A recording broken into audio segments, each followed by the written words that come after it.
नमस्कार। आज हम चर्चा करेंगे ऑक्सफैम द्वारा जारी की गई रिपोर्ट के बारे में। स्विट्ज़रलैंड के दावोस में वर्ल्ड इकोनॉमिक फोरम की 56वीं बैठक के मौके पर ऑक्सफैम नामक संस्था ने एक रिपोर्ट जारी की है।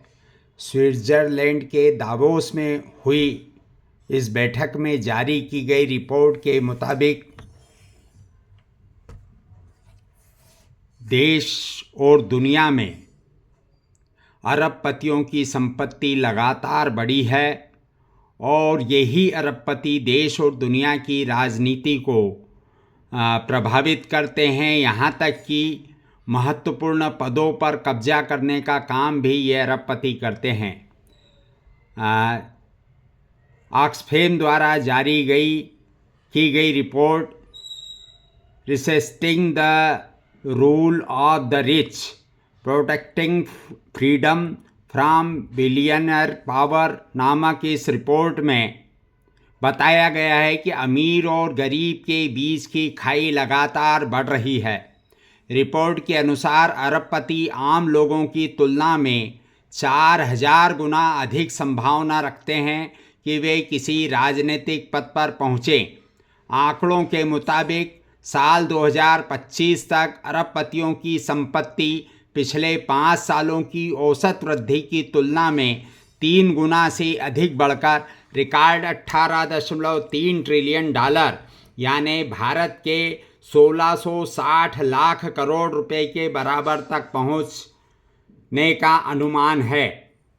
ऑक्सफैम की हालिया रिपोर्ट बताती है कि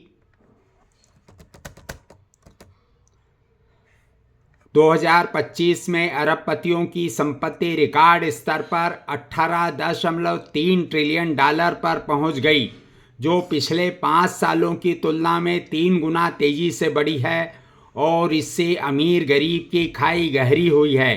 साथ ही अरबपतियों के राजनीतिक पद संभालने की संभावना आम लोगों से 4000 गुना ज़्यादा है, जिससे वे अपनी संपत्ति के हिसाब से नीतियां बनाने में कामयाब हो रहे हैं और लोकतंत्र कमज़ोर हो रहा है।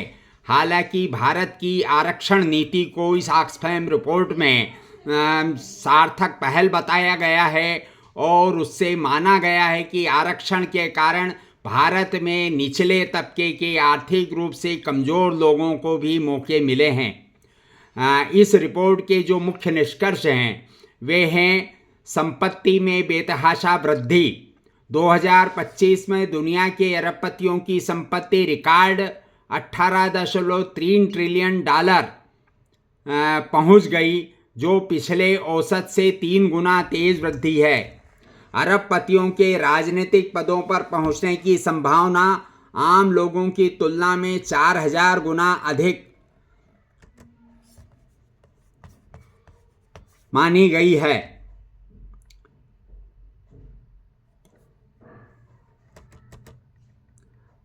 अरबपति की संपत्ति में वृद्धि की तुलना में दुनिया की आधी आबादी यानी 4.1 अरब लोग की कुल संपत्ति में कोई खास बढ़ोतरी नहीं हुई है। यह भी इस रिपोर्ट का निष्कर्ष है।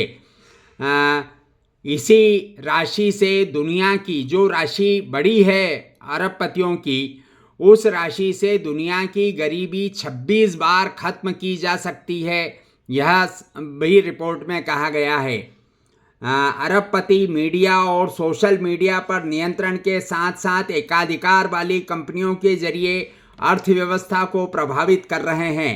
भारत का उदाहरण देते हुए रिपोर्ट में कहा गया है कि भारत में आरक्षण प्रणाली प्रशंसनीय है।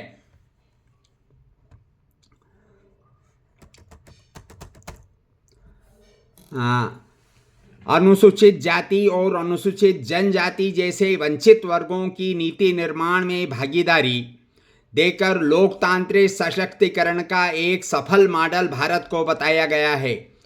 इस रिपोर्ट में चिंता जाहिर की गई है कि अत्यधिक धन और राजनीतिक शक्ति का केंद्रीकरण लोकतंत्र और सामाजिक स्थिरता के लिए खतरा है।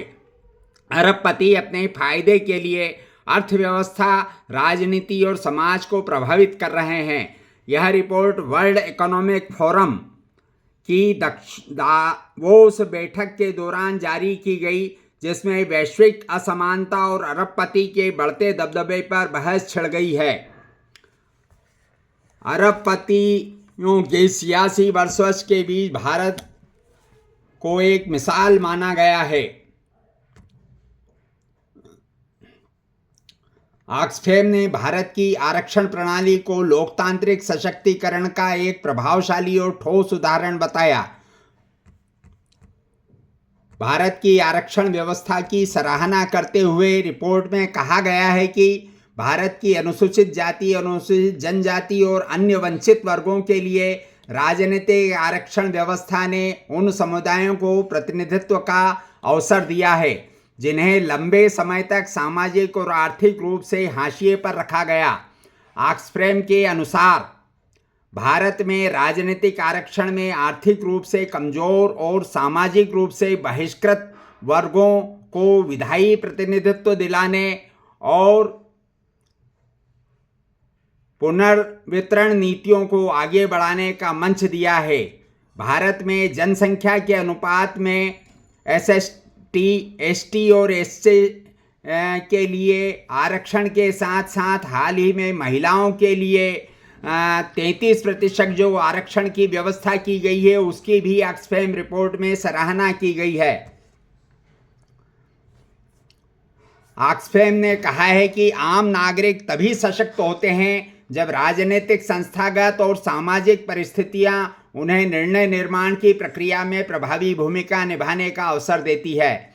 इसके लिए संस्थागत समावेशन, जवाबदेह राजनीति, सामूहिक संगठन और सुशासन जरूरी है। रिपोर्ट में यह भी कहा गया है कि नागरिक संगठनों, ट्रेड यूनियनों और जमीनी आंदोलनों की भूमिका लोकतंत्र को मजबूत करने में अहम है। भारत के साथ ही ब्राज़ील का भी उदाहरण इस ऑक्सफैम रिपोर्ट में दिया गया है। कहा गया है कि ब्राज़ील के पार्टिसिपेटरी बजटिंग मॉडल का भी जिक्र इस रिपोर्ट में करते हुए कहा गया है कि 1990 के दशक में शुरू हुई इस प्रणाली के तहत पोर्टो एलेग्रे शहर में नागरिकों को नगर बजट के एक हिस्से पर सीधे फैसला लेने का अधिकार दिया गया, जिसे सहभागी लोकतंत्र का अंतर्राष्ट्रीय उदाहरण माना जाता है।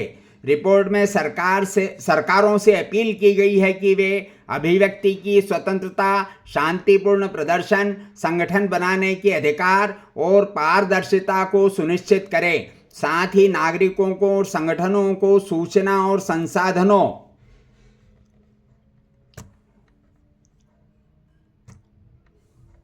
तक पहुंच देना भी जरूरी बताया गया है।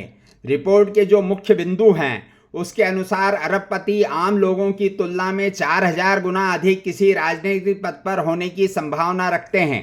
2025 में अरबपतियों की कुल संपत्ति भारत के 1660 लाख करोड़ रुपए के पहुंच गई, जो पिछले 5 साल के औसत से 3 गुना तेजी से बढ़ी है।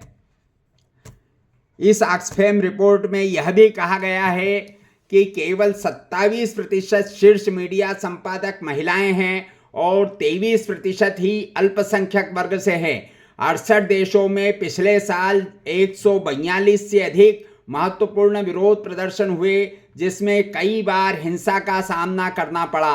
असमानता वाले देशों में लोकतांत्रिक ढांचे का क्षरण और चुनावों पर प्रभाव पड़ने की संभावना 7 गुना अधिक है।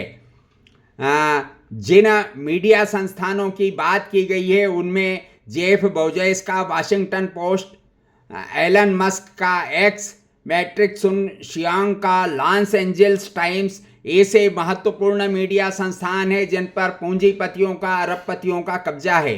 अरबपतियों की संपत्ति की बढ़ोतरी वैश्विक असमानता और राजनीतिक अंशुतलन को और बढ़ा रही है।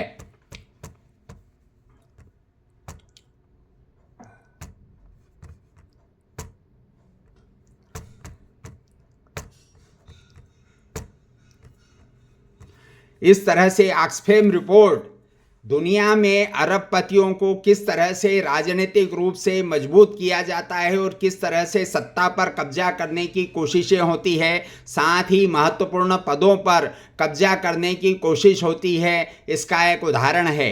हालांकि ऑक्सफैम द्वारा रिपोर्टें जब भी जारी की जाती है तो वे भारत विरोधी ही मानी जाती है, लेकिन इस बार की रिपोर्ट में उन्होंने भारत की आरक्षण प्रणाली की प्रशंसा की है और कहा है कि वंचितों को अवसर देने के मामले में भारत अग्रणी है और दुनिया के देशों में इसे अपनाया जाना चाहिए। यह है ऑक्सफैम रिपोर्ट का नतीजा, और इस ऑक्सफैम रिपोर्ट ने यह साबित किया है कि आज भी चाहे दुनिया में भारत हो, चाहे अमेरिका हो, चाहे अन्य कोई देश हो, अरबपतियों की तूती हर सरकार में बोलती है और वे सरकारों को अपने हिसाब से नीति निर्माण करने में प्रेरित करते रहते हैं और इसी के चलते दुनिया में वंचितों के अधिकार छीने जा रहे हैं।